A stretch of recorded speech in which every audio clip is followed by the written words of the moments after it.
భార్య కామానికి బలయ్యాడు మరో భర్త. ఈ ఘటన మహారాష్ట్రలోని నాగపూర్ లో జరిగింది.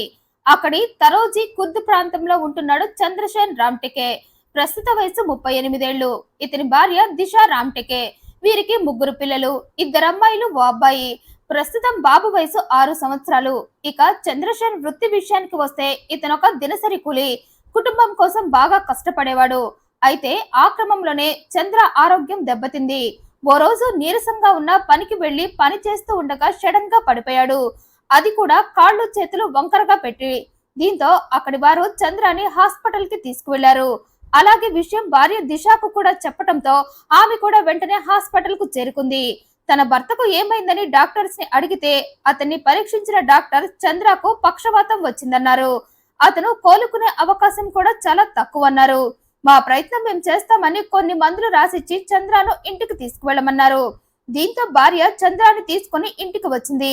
అప్పటి నుండి చంద్ర మంచానికే పరిమితమయ్యాడు. తన పనులు కూడా తను చేసుకోలేని పరిస్థితిలో ఉండటంతో భర్త పనులన్నీ భార్య చేయటం మొదలుపెట్టింది. అయితే సంపాదించే చెయ్యి మంచాన పడటంతో కొద్దో గొప్ప కూడబెట్టిన సొమ్ముతో కుటుంబాన్ని నెట్టుకొస్తుంది భార్య.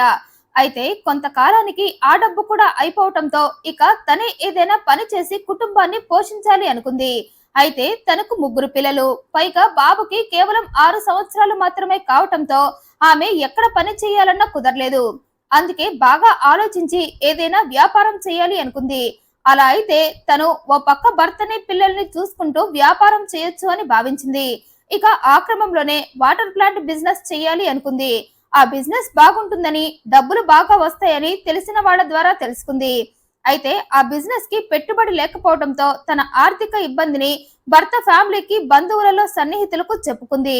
దీంతో ఆమె బాధ అర్థం చేసుకున్న వారంతా దిశ వాటర్ ప్లాంట్ పెట్టుకోవడానికి ఆర్థికంగా సాయం చేశారు. కట్ చేస్తే దిశ వాటర్ ప్లాంట్ బిజినెస్ పెట్టుకొని దాన్ని రన్ చేస్తూ కొన్నాళ్ళకి ఆర్థికంగా స్థిరపడింది. తన భర్తని, ఫ్యామిలీని ఏ లోటు లేకుండా చూసుకునేలా సంపాదిస్తూ ఉంది. అయితే కథ ఇక్కడతో ఆగిపోతే బాగుండేది. దిశ అన్ని కష్టాలు పడి భర్తని, పిల్లల్ని చూసుకుంటూ ఇంటికి మగ దిక్కుగా మారిందని సమాజంలో మంచి పేరు సంపాదించుకొని గౌరవంగా బ్రతికేది. కానీ సరిగ్గా ఆ టైంలోనే ఆమె బుర్ర తిరిగింది. ఓ మగాడి పరిచయంతో దిశలో ఉన్న కోరికలన్నీ నిద్రలేచాయి. అంతేకాదు ఆ కోరికలను భర్త తీర్చలేడని అప్పటిదాకా భర్తపై ఉన్న ప్రేమ కాస్త అసహ్యంగా మార్చుకుంది. ఎప్పుడైతే దిశ వాటర్ ప్లాంట్ పెట్టిందో, అక్కడ బిజినెస్ రన్ చేస్తుందో, ఆమె షాప్ కి దగ్గరలోనే ఉంటున్న ఆశిష్ ఇస్లాం అన్వారీ అలియాస్ రాజబాబు టైర్ వాలాతో పరిచయం ఏర్పడింది. ఈ రాజబాబు ఓ మెకానిక్. సొంతంగా ఓ మెకానిక్ షాప్ ని పెట్టుకొని ఈ దిశ షాప్ కి దగ్గరలోనే నడుపుతున్నాడు. ఇక తన షాప్ లో వాటర్ కోసం అతను ఈ దిశ వాటర్ ప్లాంట్ దగ్గరకు వచ్చేవాడు. అలా ఇద్దరికి పరిచయం ఏర్పడింది.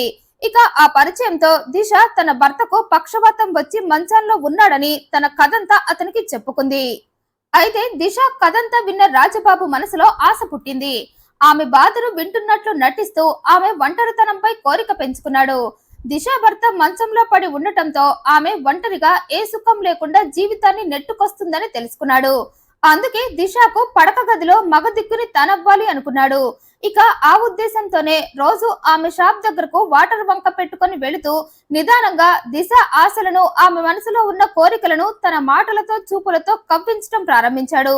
ఇక అప్పటికే భర్తతో సుఖానికి దూరమైన దిశ రాజుబాబు మాటలకు అట్రాక్ట్ అయిపోయి ఆమె కూడా రాజుబాబుని ఇష్టపడటం మొదలుపెట్టింది. అలా ఇద్దరి మనసులు, ఆపై శరీరాలు ఒక్కటవటంతో అప్పటిదాకా ఒక్కటిగా బ్రతికిన ఈ భార్యాభర్తల మధ్య గొడవలు ప్రారంభమయ్యాయి. కారణం దిశ ప్రవర్తనే. ఒకప్పుడు ఆమె తనపై చూపించిన ఆపేక్ష, ప్రేమ ఇప్పుడు చూపించడం లేదని భర్తకు అర్థమైంది. పైగా ఆమె ప్రవర్తన ఒకప్పటిలా లేదు. టైంకి ఇంటికి రావటం లేదు. తన పిల్లల్ని తననే సరిగ్గా చూసుకోవటం లేదు. ఎప్పుడూ ఫోన్ లో మాట్లాడుతూ కనిపిస్తుంది. అడిగితే తెలిసిన వాళ్ళని భర్తకు చెప్పేది. కానీ భర్తకు ఆ మాటలు నమ్మాలి అనిపించలేదు. అందుకే ఆమెపై డౌట్ వచ్చింది. ఇక ఆ డౌట్ తోనే భార్య ప్రతి మూమెంట్ ని మంచంలో ఉండే గమనిస్తూ ఆమె ఫోన్ లో మాట్లాడే మాటలన్నీ వింటూ ఫైనల్ గా ఆమె తప్పు చేస్తుందని తెలుసుకున్నాడు. అందుకే భార్యను ఆ తప్పు చేయొద్దని హితవు చేశాడు. ఈ టైంలో నువ్వు నీ సుఖం కోసం అడ్డదారులు తొక్కితే ఫ్యామిలీ నాశనం అయిపోతుంది, పిల్లలు ఎటు కాకుండా పోతారన్నాడు. కానీ అప్పటికే ప్రియుడి మైకంలో మునిగిపోయిన దిశ తన దిశను మార్చుకుని పదే పదే తనని తప్పు చేయొద్దని ఇబ్బంది పెడుతున్న భర్తను తన దారిలో నుండి అడ్డు తొలగించుకోవాలి అనుకుంది. అందుకే భర్తపై అసహ్యం పెంచుకుంటూ అతను తమ కోసమే కష్టపడ్డాడని, శరీరం సహకరించక మంచంలో ఉన్నాడని గ్రహించుకోకుండా అతన్ని పూర్తిగా పట్టించుకోవడం మానేసింది. ఏ మనిషి అయితే తన భర్త పిల్లల కోసం మగాడిలా మారి ఫ్యామిలీని నిలబెట్టుకుందో అదే మనిషి ఓ మగాడి మైకంలో పడి తన జీవితాన్ని నాశనం చేసుకుంది కాక పిల్లలకు తండ్రిని దూరం చేసింది. భర్త చేస్తున్న హితబోధలు పరమ బోరుగా అనిపించి దిశ తన ప్రియుడి సాయంతో భర్తను శాశ్వతంగా అడ్డు తొలగించుకోవాలి అనుకుంది. పైగా మంచంలో ఉన్నాడు, చంపటం ఆపై జనాలని నమ్మించడం చాలా ఈజీ అనుకుంది. అందుకే విషయం ప్రియుడికి చెప్పింది. అందుకు ప్రియుడు కూడా నీ భర్తను చంపేద్దాం అనటంతో 2025 జూలై 4న భర్తకు స్పాట్ పెట్టింది దిశ. ఆ రోజు రాత్రి పిల్లల్ని నిద్రపుచ్చి భర్త పడుకున్నాక ప్రియుడిని ఇంటికి పిలిచింది. అలా ప్రియుడు రాగానే ఇద్దరు కలిసి చంద్ర గదిలోకి వెళ్లి అతను పడుకున్న మంచం దగ్గరకు వెళ్లారు. ఇక ఇద్దరు కలిసి పడుకున్న చంద్రాని చెరోవైపు పట్టుకొని కిందకు దింపారు. దీంతో చంద్రకి మెళకువ వచ్చింది. ఎదురుగా చూస్తే ఈ ఇద్దరు ఎమబటుల్లా కనిపించడంతో చంద్రకు సీన్ మొత్తం అర్థమయ్యి తననేమి చేయొద్దని ఇద్దరిని బ్రతిమాలాడు. కానీ ఈ ఇద్దరు చంద్ర మూగ బాధ పట్టించుకోకుండా కర్కశంగా మంచం మీద ఉన్న దిండు తీసుకొని అతని నోట్ల నుండి సౌండ్ వచ్చేలోగా ఆ దిండుని చంద్ర ముఖంపై నొక్కి చంద్రకి ఊపిరాడకుండా చేసి అతన్ని చంపేశారు. ఆ వెంటనే ఇద్దరు కలిసి చంద్రాన్ని మళ్లీ మంచం మీద పడుకోబెట్టారు. ఆ తర్వాత ఇద్దరు కలిసి బయటకు వెళ్లిపోయారు. అలా బయటకు వెళ్లిన వారు ఓ 2 గంటల పాటు బయటే గడిపి రిలాక్స్ అయ్యారు. ఆ తర్వాత ప్రియుడు అక్కడి నుండి పారిపోగా దిశ ఇంటికి వచ్చింది. ఆ వెంటనే లోపలకు వెళ్ళినట్లే వెళ్లి ఓ 5 నిమిషాలకు బయటకు వచ్చి నా భర్త కదలటం లేదంటూ చుట్టుపక్కల వారిళ్లకు వెళ్లి ఏడుస్తూ వారికి విషయం చెప్పింది. దీంతో వారంతా దిశ ఇంటికి వచ్చారు. మంచంలో శవంగా మారిన చంద్రాని చూశారు. ఇక వాళ్ళకి అనుమానం రాకుండా చంద్రకి ఆరోగ్యం బాగోదు కదా, అందుకే ఇందాక ఊపిరి సరిగ్గా ఆడటం లేదని ఇబ్బంది పడుతూ కాసేపటికి ఇలా అచేతనంగా అయిపోయాడని మళ్లీ బోరుమంది. తెల్లవారగానే హాస్పిటల్ కి తీసుకువెళతానని చెప్పి టాబ్లెట్స్ ఇచ్చి చంద్ర పడుకోగానే అలా ఓ కొనుకు తీసి చంద్ర ఎలా ఉన్నాడా అని కాసేపటికి లేచి చూస్తే అతను ఇలా చనిపోయి కనిపించాడంది. అలా తెల్లవారింది. చంద్ర ఫ్యామిలీ, బంధువులు, చుట్టుపక్కల వారు అందరూ వచ్చారు. వారంతా చంద్రకి ఆరోగ్యం బాగోలేని కారణంగా దిశ చెప్పిందంతా నిజమే అనుకున్నారు. ఇదిలా ఉండగా విషయం పోలీసులకు తెలిసి వచ్చారు. ఇక వారికి కూడా దిశ అదే చెప్పింది. అలా అందరికి అదే చెప్తూ అందరూ తన యాక్టింగ్ చూసి నిజమే అని నమ్ముతున్నారని ఆనందిస్తూ ఆ ఆనందంలో ఏడుస్తూ ఏడుపుని ఆనందాన్ని మిక్స్ చేసి నవ్వుతూ ఏడ్చడం మొదలుపెట్టింది.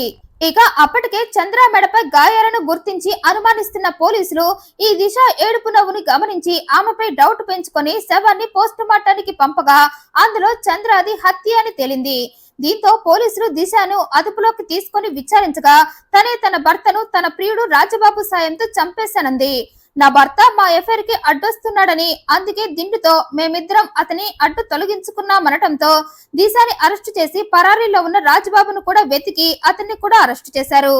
దిశ చేసిన ఒక్క తప్పు వల్ల ఆమె 3 పిల్లలు దిక్కులేని వారయ్యారు. ఓ పక్క తండ్రి చనిపోవటం, మరో పక్క తల్లి తన తండ్రిని చంపి జైలు పాలు కావటంతో పిల్లలు తల్లి తండ్రి లేని వారయ్యారు. ఈ వీడియోపై మీ అభిప్రాయాన్ని కమెంట్ రూపంలో తెలియజేయండి. మరింత ఇంట్రెస్టింగ్ అండ్ జెన్యూన్ ఇన్ఫర్మేషన్ కోసం ఈ వీడియోని లైక్ చేయండి, షేర్ చేయండి, ఛానల్ సబ్స్క్రైబ్ చేయండి. Thank you for watching.